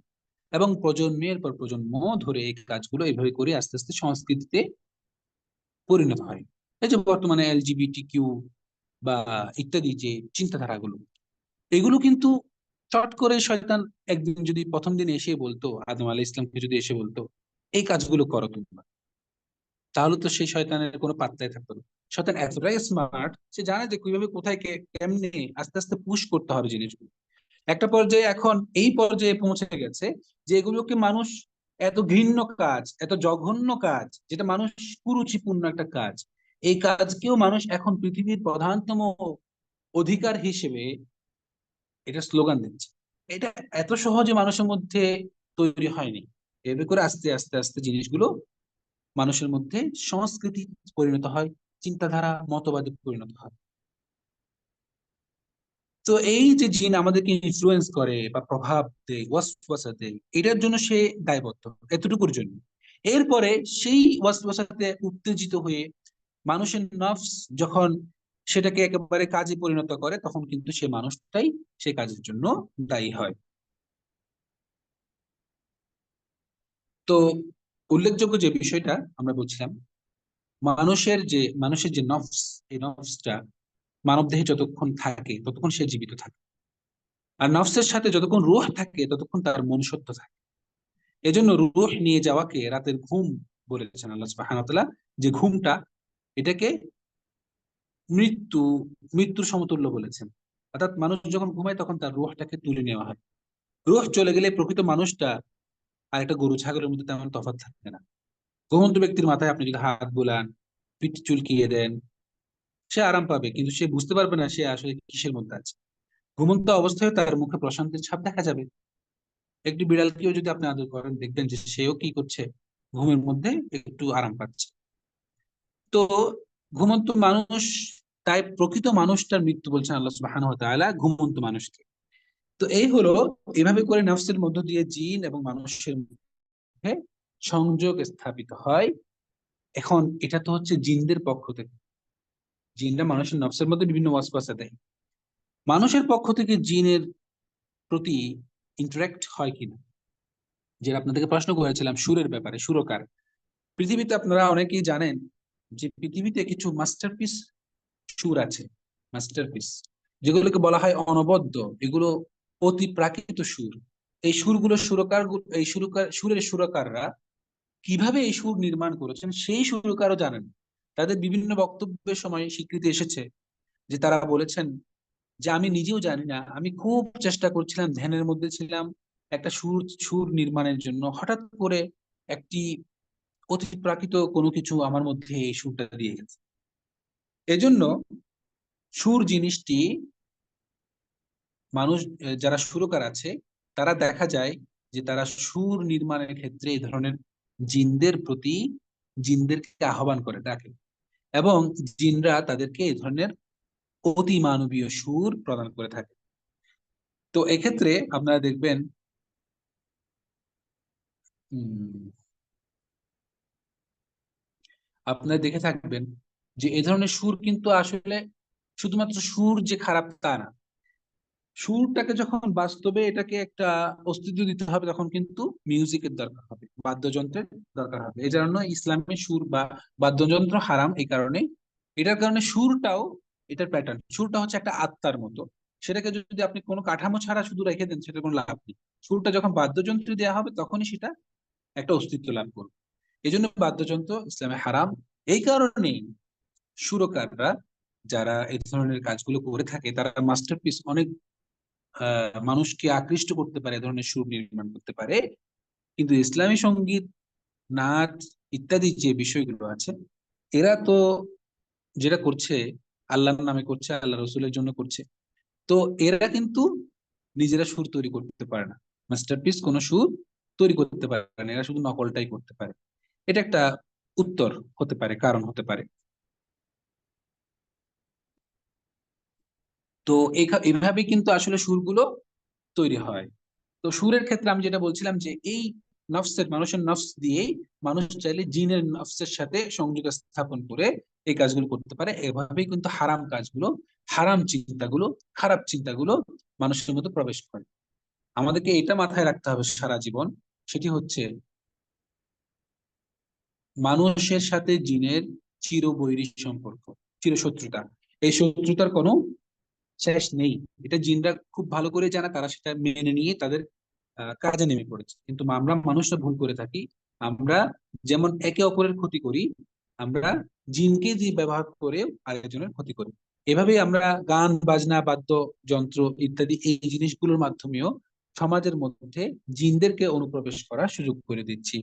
আমরা শুধুমাত্র অনেক সময় মনে করি জাদু বিদ্যার মাধ্যমে জিনরা আমাদেরকে ক্ষতি করে, তা না। এর বাইরে অনেক ভাবে করে। আমরা একে অপরের ক্ষতি করি বদ নজরের মাধ্যমে। এখানে বদ নজরের আলোচনা চলে আসছে, আমরা আগামী পর্বে আলোচনা করব বদ নজরের বিষয়ে। বদ নজর, মানুষকে আল্লাহ সুবহানাহু ওয়া তাআলা শক্তি দিয়েছেন, জিনদেরকে যেমন দিয়েছেন একটা শক্তি, মানুষের মধ্যে একটা শক্তি আছে। আপনার একটা কুদৃষ্টি, একটা অথবা সুদৃষ্টি, অথবা শুধুমাত্র একটা আপনার মুখে নিঃসৃত একটা কথা একজন মানুষের জীবনকে ধ্বংস করে দিতে পারে। তাহলে বোঝা যাচ্ছে আমাদের মধ্যে যে পাওয়ারটা আছে এটাও কম না। আপনার মুখ দিয়ে উচ্চারিত শুধুমাত্র একটা আয়াতুল কুরসি, একটা দোয়া আপনাকে পুরো জিন জগৎ শয়তান জগতের কাছ থেকে সুরক্ষা দিতে পারে, পুরো শয়তান ইবলিস জগৎকে স্তব্ধ করে দিতে পারে আপনার মুখ দিয়ে উচ্চারিত একটি আয়াতুল কুরসি। এ কারণেই মানুষের মধ্যে যে শক্তিটা দেওয়া হয়েছে সেটাও কম নয়, জিনদের মধ্যে যে শক্তিটা দেওয়া হয়েছে সেটাও কম নয়। যার যার শক্তি নিয়ে সে নিজেদেরকে সুরক্ষা করবে, এটাই হচ্ছে সুবিধা। কিন্তু যদি কেউ কাউকে ব্যবহার করে অন্যের ক্ষতি করার জন্য, তাহলে সেটাই হচ্ছে অন্যায্য, জুলুম। এবং এ কারণে ইসলাম এ ধরনের বিষয়গুলোকে হারাম করেছেন। সবসময় মাথায় রাখবেন, ইসলাম সমাজ বিধ্বংসী সমস্ত জিনিসকে হারাম করেছে। এমনকি সেটা যদি সত্য হয়, একেবারে একেবারে আপনি সত্যের উপর আছেন, কিন্তু আপনার এই সত্যের কারণে সমাজ বিধ্বংস হবে, তারপরে সেটা হারাম। সেরকম একটি উদাহরণ হলো গীবত করা। আপনি একজন মানুষের ব্যাপারে গীবত করতে চাইছেন, সেই গীবত মানে হচ্ছে ওই মানুষের মধ্যে থাকা একটি দোষ বলছেন, এটা মিথ্যা না। ওই মানুষটা সিগারেট খায়, এই মানুষটা সত্যিই সিগারেট খায়, এই কথাটি আপনি বলতে চাইছেন সবার সামনে, কিন্তু তারপর ইসলাম আপনাকে বলছে যে না, তুমি তার গীবত করতে পারবে না, কারণ এই কথার কারণে সমাজ বিধ্বংস হয়ে যাবে, সমাজ ধ্বংস হয়ে যাবে। আর একইভাবে সামাজিক সামাজিক যে বন্ধন আছে, এটাকে রক্ষা করার জন্য ইসলাম কিছু কিছু ক্ষেত্রে এমনকি মিথ্যের বা অসত্যের সুযোগ নেওয়ারও কি দিয়েছে, কি পথ দিয়েছে। যেমন দুজন মানুষ, তাদের মধ্যে ঝগড়াঝাটি চলছে, অনেকদিন মুখ চাওয়াচাওয়ি নেই, কথা বলা বলি নেই, আপনি তাদের দুজনের মধ্যে মিলিয়ে দেওয়ার জন্য হালকা টুকটাক মিথ্যে বলে তাদের দুজনকে মিলিয়ে দিতে পারবেন, বরং এটাতে আপনি সওয়াব পাবেন। এই যে মিথ্যা কথা, মিথ্যা কথাটাকে পর্যন্ত ইসলাম জায়েজ করেছে সমাজে, সমাজের যে বন্ধন আছে সামাজিক বন্ধনকে রক্ষা করার জন্য।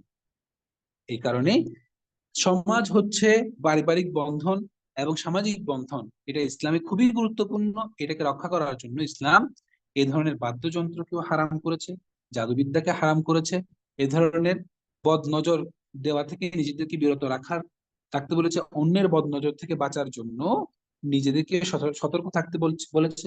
এবং সবসময় ইবলিস শয়তানরা যে সমাজকে ধ্বংস করতে চায়, এটা বারবার আল্লাহ সুবহানাহু ওয়া তাআলা বলেছেন, ইন্নাশ শাইতানা লাকুম আদুউম মুবিন, শয়তান তোমাদের সুস্পষ্ট শত্রু। এই কথাটা একেবারে মনে প্রাণে গেঁথে নাও, শয়তানকে কোনোভাবেই সুযোগ দিও না। এই কথাগুলো আল্লাহ সুবহানাহু ওয়া তাআলা বারবার আমাদের স্মরণ করিয়ে দিয়েছেন, যাতে করে আমরা সতর্ক হতে পারি। আজকের দার্স তাহলে এই পর্যন্তই থাকলো। ওমা তৌফিক ইল্লা বিল্লাহ। আসসালামু আলাইকুম ওয়া রাহমাতুল্লাহি ওয়া বারাকাতুহু।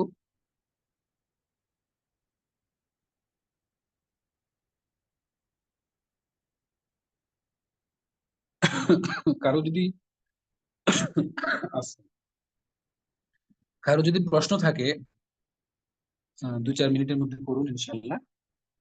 উম, আপনারা তো এখানে গীবত করা শুরু করে দিচ্ছেন, আমি আপনাদেরকে ইসলামী সঙ্গীতের বিভিন্ন জনের নাম তো নিতে বলি নাই, সাধারণভাবে বলতে বলেছি। হ্যাঁ,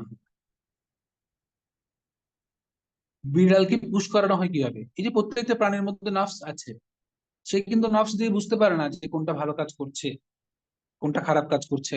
সেই নফসের মধ্যে ইবলিস কি করে, বা শয়তান জিনরা, তারা এই নফসের মধ্যে তার প্রভাবটা তৈরি করে।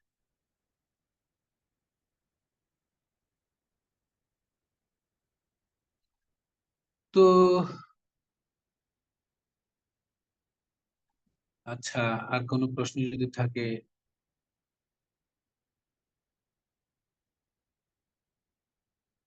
কেউ যদি কালো জাদু করে সেটাকে আটকানোর জন্য আবার যদি ভালো জিনদের দিয়ে কিছু করানো হয়, তাহলে সেটা সঠিক কিনা? আমরা জাদুর যে অধ্যায় আসবে সেখানে এটা নিয়ে আলোচনা করবো ইনশাআল্লাহ।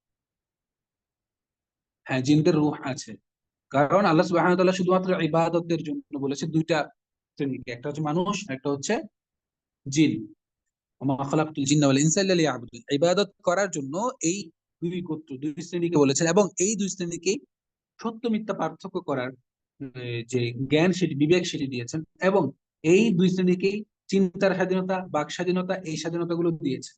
এগুলোই প্রমাণ করে তাদের মধ্যে রূহ আছে, জিনদের মধ্যে রূহ আছে, মানুষের মধ্যেও রূহ আছে, এছাড়া ফেরেশতাদের মধ্যেও রূহ আছে।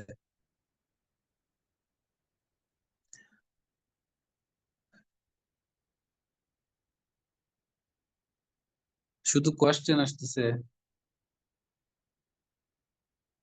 আপনাদের জন্য আলাদা একটি প্রশ্নোত্তর পর্ব রাখা হবে, একেবারে আপনারা নোট করে রাখবেন আহ যে সমস্ত প্রশ্নগুলো আসে, এগুলো একেবারে লাস্টে একটা আমরা ডায়াস করবো শুধু প্রশ্ন উত্তরে। হ্যাঁ, আপনি বলেছেন যে সুগন্ধি ছিটানোর জন্য, সুগন্ধি বলতে কোনগুলোকে বোঝানো হচ্ছে? যে কোনো সুগন্ধি, যে সুগন্ধিটা আপনার ভালো লাগে সেই সুগন্ধি দিয়ে আপনি আপনার ঘরকে ভরপুর রাখবেন। এই কারণেই আরব বিশ্বের মধ্যে একটা কালচার আছে যে তারা সুগন্ধি ধূপ দিয়ে ঘরের মধ্যে সুগন্ধি দিয়ে রাখে। তো অনেক সময় এটা আমি বলেছি কাদের জন্য, জিন বলতে আমরা কাদের কথা এখানে আলোচনা করছি? ভালো জিনদের ব্যাপারে আলাদা, আমাদের আলাদা করে আলোচনা করার প্রয়োজন নেই। খারাপ জিন যারা আছে তারা সুগন্ধি সহ্য করতে পারে না। ভালো জিনরা তো অবশ্যই সেই ক্যাটাগরিতে পড়বে না। এবং আর কিছু জিন আছে, এখানে অনেক ব্যাখ্যার বিশ্লেষণ আছে, এগুলো বলতে হচ্ছে আর কি। এক ধরনের জিন আছে আশিক জিন। তারা হচ্ছে কাউকে, কোনো মানুষকে প্রলোভন প্রলুব্ধ করার জন্য, তার ফাঁদে আটকানোর জন্য মিষ্টি কিছু সুগন্ধ ছড়িয়ে দেয়। এই সুগন্ধটি সে নিজের জন্য ছড়াচ্ছে না, জিনটা আপনার জন্য ছড়াচ্ছে। সে কিন্তু এই সুগন্ধটা খুব পছন্দ করছে তা কিন্তু না, সে আপনাকে বা একজন মানুষকে বিভ্রান্ত করার জন্য, খুব তার ইয়ার মধ্যে, ইস্কের মধ্যে জড়ানোর জন্য সুগন্ধি ছড়াচ্ছে। সে কিন্তু নিজে এটা পছন্দ করছে তা কিন্তু না। এটা আমাদেরকে বুঝতে হবে বিষয়টা। আশিক জিন যে মাঝে মধ্যে সুগন্ধি ছড়ায়, এগুলো কিন্তু কাছে আসে না। এটা বাস্তব সত্য যে খারাপ জিনরা দুর্গন্ধ সহ্য করতে পারে। আমরা যেভাবে এই, যারা ধূমপান করেন না তারা ধূমপানের গন্ধ সহ্য করতে পারে না, একইভাবে যে ধূমপান করে সে কিন্তু ধূমপানের গন্ধ সহ্য করতে পারে। একইভাবে জিনরা যারা নোংরা থাকে তারা নোংরা গুলোই সহ্য করতে পারে, সুগন্ধি সহ্য করতে পারে না।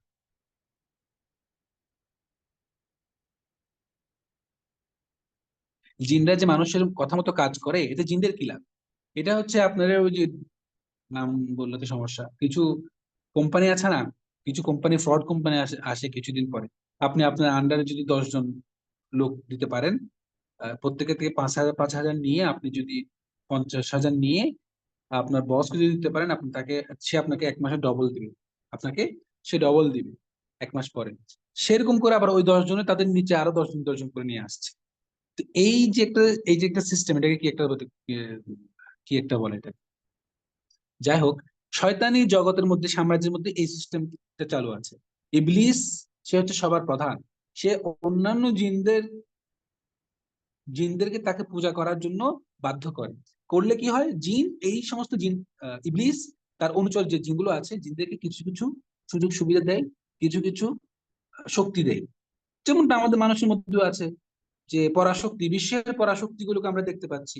বিশ্বের পরাশক্তিগুলোর সাথে অন্যান্য দেশগুলো যারা আতাত করে চলে, সেই দেশগুলোকে পরাশক্তিরা কিছু কিছু সুবিধা দেয়। এই যে বর্তমানে ইসরায়েলকে পুরোপুরি ভাবে আমেরিকা লালন পালন করছে। কেন করছে? কি লাভটা, আমেরিকার লাভটা কি?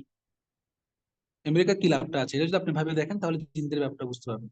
তো জিনদের মধ্যেও তারা, জিনরা মানুষের কথা মতো কাজ করে, এর ফলে মানুষগুলোকে ইবলিসের বান্দা, ইবলিসের পূজারীতে পরিণত করতে পারে। এতে করে ইবলিস তো অসংখ্য খুশি হয় এবং সে নিজে নিজে একটা মহা অহংকারে অহংকার করে। আল্লাহ সুবহানাহু ওয়া তাআলা সূরা জিনের মধ্যে কথাটি বলেছেন, ফাজাদুহুম রাহাকা।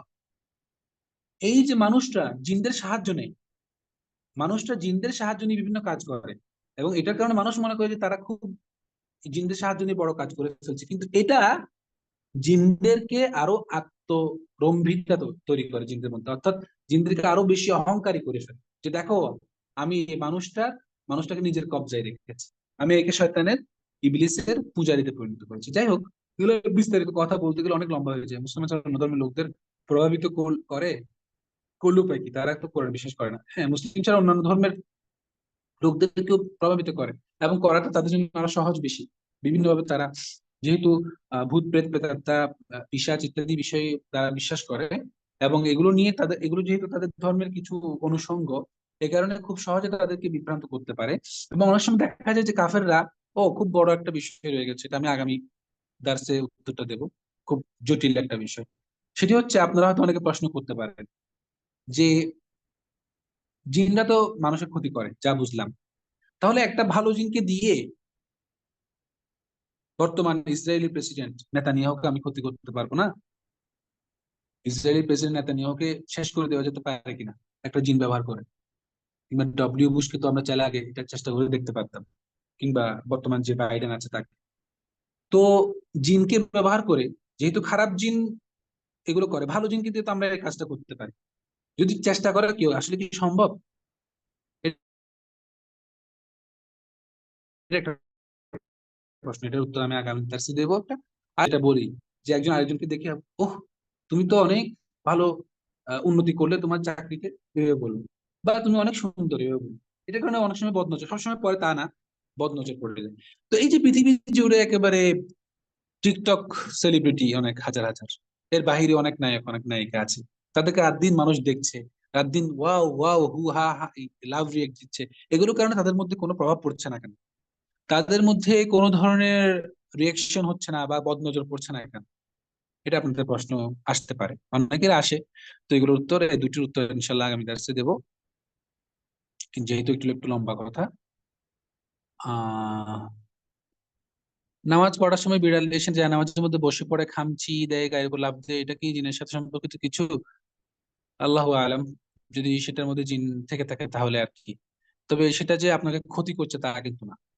বিড়ালটা আপনার তো আসছে, ঠিক আছে, খুব বড় ধরনের যদি সমস্যা না করে তাহলে আশা করি সমস্যা নেই। এই ধরনের টুকটাক এগুলো ঘটেই থাকে, যেহেতু সেই ঘরের বিড়াল। মুতাজিলার কি ফেরেশতাদের ফিজিক্যাল এন্টিটি হিসেবে দেখে, এই বিষয় করে না, না। মুতাজিলারা বিশ্বাস করে তাদের কিছু অংশ আর কি মনে করে যে ফেরেশতারা হচ্ছে একটা শুভ, যেটাকে আমরা অশুভ শক্তি, শুভ শক্তি। শুভ শক্তি হচ্ছে ফেরেশতারা, অশুভ শক্তি হচ্ছে জিনরা।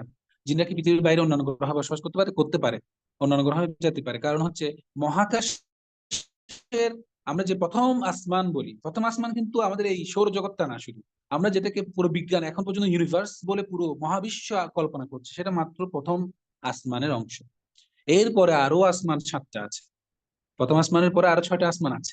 ওই আসমানের ওখানে ভিতরে ঢুকতে পারে না। তবে এই যে আমাদের আমাদের সৌরজগৎ, এগুলো কিন্তু প্রথম আসমানের একবারে ঠুনকো একটা জায়গা। এই জন্য বিভিন্ন গ্রহ উপগ্রহতেও জিনরা যাতায়াত করতে পারে, তবে সেখানেও তাদের জন্য অবশ্যই ঝুঁকিপূর্ণ ব্যাপার আছে। এবং এটা তাদের জন্য ক্ষতিকর। কোনো কিছু ভুলে গেলে সেটা তো আপনার আল্লাহ আছেন, আল্লাহর কাছ থেকে, আল্লাহর কাছে বলবেন, আল্লাহ স্মরণ করাই দিবে। কারেন্ট ফেরেশতা কিভাবে জানবেন? কারেন্ট ফেরেশতা, আপনি হয়তো কোনো একটা জিনিস রেখেছেন, আপনি মনে মনে মনে মনে ঠিক করে রেখেছেন কোন একটা বিষয়, আপনার মনের মধ্যে তো আর কারেন্ট ফেরেশতা ঢুকতে পারবেন দূর, নাউজুবিল্লাহ, কারেন্ট ফেরেশতা এখানে লিখে লিখছে এই জন্য আমি কারেন্ট ফেরেশতা বলে ফেলতেছি। কারেন্ট জিন তো সেটা বুঝতে পারবে না। জিনদের সাথে কি কারেন্ট ফেরেশতা থাকে না? কারিন একটা ফেরেশতা, হ্যাঁ। এটা সুন্দর একটা প্রশ্ন। এটা এটা একটু স্টাডি করতে হবে আমাকে, আমি জানি না। মানুষের সাথে যেমন একটা করিন জিন থাকে আর একটা করিন ফেরেশতা থাকে। করিন মানেটা হচ্ছে সঙ্গী। একটা ফেরেশতা থাকে মানুষের সাথে, জিনদের একটা জিনও থাকে, খারাপ জিন। তো এরকম জিন যেহেতু আল্লাহর সৃষ্টি, জিনের সাথেও তো একটা ফেরেশতা থাকার কথা। এটা একটা চমৎকার প্রশ্ন, ইনশাআল্লাহ আমি এটা দেখবো, দেখে ইনশাআল্লাহ জানাবো। যাই হোক, সময় অনেক চলে যাচ্ছে, আপনারা হয়তো বিরক্ত হয়ে যাচ্ছেন। লুসিফার মানে হচ্ছে ইবলিসকে লুসিফার বলা হয় খ্রিস্টানদের পরিভাষায়। রুকিয়া করার সময় জিন হাজির হলে তার সাথে কথা বলা যাবে কিনা? যাবে, যদি হাজির হয়ে যায় নিজে থেকেই। তাকে হাজির করবেন তা না। হুম, তাবিজ নিজে নিজে কিভাবে করতে পারবো? ইনশাল্লাহ আসবে আখেরি দার্সে। জিনেরা যখন কোনো প্রাণীর রূপ ধারণ করে তখন তারা আল্লাহর ইবাদত কিভাবে করে? করতে পারে। যদি খারাপ জিন হয় তার তো ইবাদতের প্রয়োজন নাই, সে তো শয়তানের ইবাদত করবে। আর কিছু ভালো জিনরাও মাঝে মধ্যে রূপ ধারণ করে এবং তারা তখন ইবাদত করে। আহ এভাবে আমরা শুনেছি আমাদের উস্তাদদের কাছে, আমাদের মাদ্রাসায় এরকম উস্তাদরা, তাদের ছাত্র ছিল কিছু এরকম, তাদের কাছ থেকে শুনেছি। গভীর রাতে তারা দেখেছে সাপ নামাজ পড়ছে, কিতাব খুলে পড়ছে, এরকম দেখেছে, পড়তে পারে। ফেরেশতা হারুত মারুত সম্পর্কে এটা যেটাই আছে, আহ জাদুর যে অধ্যায় আছে সেখানে বলবো। কিভাবে বুঝবেন জাদু করেছে, এটাও আমি জাদু ইয়াতে বলবো ইনশাআল্লাহ। মুসলিম জিনেরাও কি আমাদের শত্রু? মুসলিম জিনেরা আমাদের শত্রু না, তবে আমরা তো জানি না এটা কি মুসলিম জিন নাকি মিথ্যে জিন। কারণ একজন কাফের জিন এসে যদি আপনাকে বলে আমি তো জিবরিল, তাহলে তো আপনি বিশ্বাস করে ফেলবেন, যদি বিশ্বাস করতে হয়।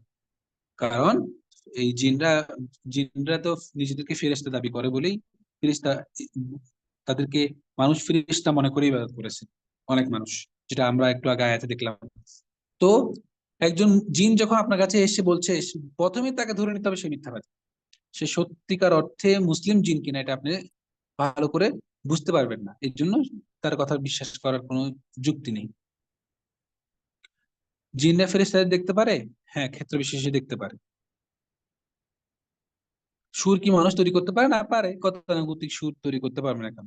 আপনি কোকিল, একটা কোকিল ডাকছে, এটাও তো একটা সুর, এটা তো আপনি তৈরি করতে পারবেন চাইলে। ঘর বন্ধ করা, এটা খুব সহজ কাজ। ঘর বন্ধ করার কাজ আপনারা শিখে নেবেন, আহ নিজেরাও করতে পারবেন, খুবই সহজ। টেলিভিশনে সূরা বাকারা, টেলিভিশনে কেন ছাড়তে হচ্ছে? ল্যাপটপ নাই? টেলিভিশনে তো সূরা বাকারা মনে হয় নিয়মিত ছাড়ে না। আচ্ছা, টেলিভিশন মানে ওই যে যেগুলো এখন বর্তমানে নিজেরা নিয়ন্ত্রণ করতে পারে, এলইডি গুলো, হ্যাঁ, ওখানে আপনারা করতে পারবেন।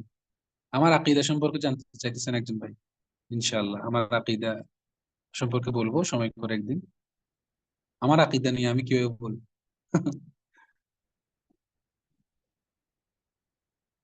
বাথরুমে পিশাচ বা এরকম কিছু না, এগুলো পিশাচ পিশাচ এইসব শব্দগুলো আমরা শুধু জাস্ট তৈরি করেছি খারাপ জিন বলতে। সবগুলোই খারাপ জিন ঘুরে ফিরে। এখানে পিশাচ আলাদা কোনো এন্টিটি, বা পিশাচের চিত্র আরেক রকম, আহ জম্বির আরেক রকম, বা মনস্টারের আরেক রকম, এরকম না। শারীরিক সম্পর্ক নিয়ে বলেছি আমরা।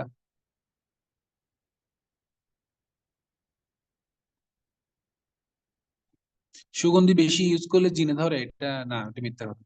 রাসূলুল্লাহ সাল্লাল্লাহু আলাইহি ওয়াসাল্লাম সবসময় সুগন্ধি ব্যবহার করতেন, এবং তার প্রাকৃতিক ভাবে তার গায়ের মধ্যে সুগন্ধ ছিল। এটা আমাদের সুন্নত হিসেবে করতে হবে। মানুষের সাথে কারেন্ট জিন থাকে একটা। যাক, আমাদের প্রশ্ন মোটামুটি যা এসেছে তার উত্তর দিয়েছি। জাযাকুমুল্লাহু খাইরান কাসীরা। আমরা সবাই মজলিস সমাপ্তির যে দোয়া, সেই দোয়াটি পড়ে বিদায় নিতে পারি ইনশাআল্লাহ। আল্লাহ সুবহানাহু ওয়া তাআলা আমাদের সবাইকে আমল করার তৌফিক দান করুন। শুধু শুনলে হবে না, শুনলাম এবং আবার চলে গেলাম সেই আপন জগতে, সেরকম না। শুনলাম, এগুলো আমল করার চেষ্টা করতে হবে, এবং নিজেকে সুরক্ষিত রাখার দায়িত্ব নিজের। আমাদের নিজের জগৎকে নিজেদেরকে সাজাতে হবে। আমরা জানি যে আমাদের বহির্বিশ্বে, আমাদের আশেপাশে একটা অদৃশ্য জগৎ আছে যারা আমাদের ক্ষতি করতে চায়। এজন্য সবসময় আল্লাহ সুবহানাহু ওয়া তাআলার কাছে আশ্রয় প্রার্থনা করতে হবে, আল্লাহর সাহায্য নিয়েই চলতে হবে। এজন্য আল্লাহ সুবহানাহু ওয়া তাআলা দেখিয়ে দেওয়া যে পথ এবং জীবন বিধান, সেটাকেই আঁকড়ে ধরতে হবে। ওমা তৌফিক ইল্লা বিল্লাহ। আসসালামু আলাইকুম ওয়া রাহমাতুল্লাহি ওয়া বারাকাতুহু। সুবহানাকাল্লাহুম্মা বিহামদিকা আশহাদু আল লা ইলাহা ইল্লা আনতা আস্তাগফিরুকা ওয়া আতুবু ইলাইক। আসসালামু আলাইকুম ওয়া রাহমাতুল্লাহি ওয়া বারাকাতুহু।